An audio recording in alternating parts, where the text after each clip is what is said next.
I am joined by Angela Stubblefield, the Senior Representative in the UK for the US Federal Aviation Administration. How are you? Wonderful, thank you. Appreciate the opportunity to be here.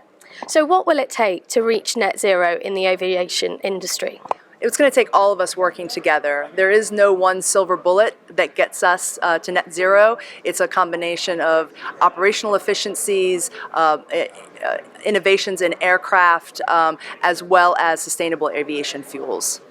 And tell us about the role of FAA and other international government authorities in facilitating that. Certainly. So the Federal Aviation Administration in the US, we are both the safety regulator and the air navigation services provider. So we have a number of different levers from a policy and a regulatory as well as an operational perspective to contribute to getting to net zero. We're working very closely with our colleagues here in the UK as well as in Europe and the European Union and really across the globe, because aviation is global and we all have to work together. But our role is really to identify those opportunities from a policy perspective to drive and incentivize industry engagement and investment, and really collaboratively work together to pull all of those levers in order to get us to meeting our goals of net zero.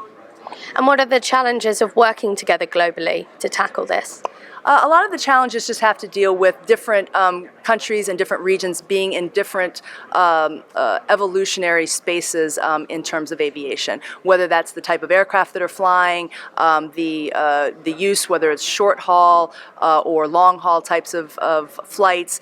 So different countries also have different regulatory authorities and abilities to impact and influence these types of policies to really contribute to driving down carbon emissions. So it's really about finding the common areas that we all can agree upon and trying to figure out the strategies, tools, and technologies for those different locations where they can drive towards trying to contribute to driving down carbon emissions.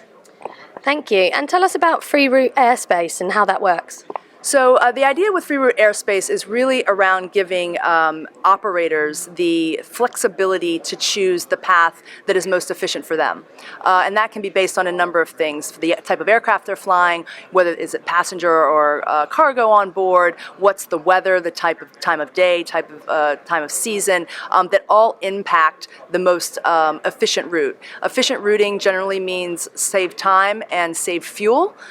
Save fuel certainly translates into saved carbon emissions, so all of that is good for the environment. But what it takes to do that safely is really dialogue and engagement with the air navigation services provider to make sure that it's done within safe limits in terms of that flexibility, and that everyone sort of understands what that routing is going to look like and how it's going to operate in the airspace with a lot of other aircraft that will be operating as well. So it's really important to have that collaboration and that communication on a very routine and continuous basis between the operator and the air navigation service provider to enable that to be done safely. And again, that efficiency is very beneficial to the environment.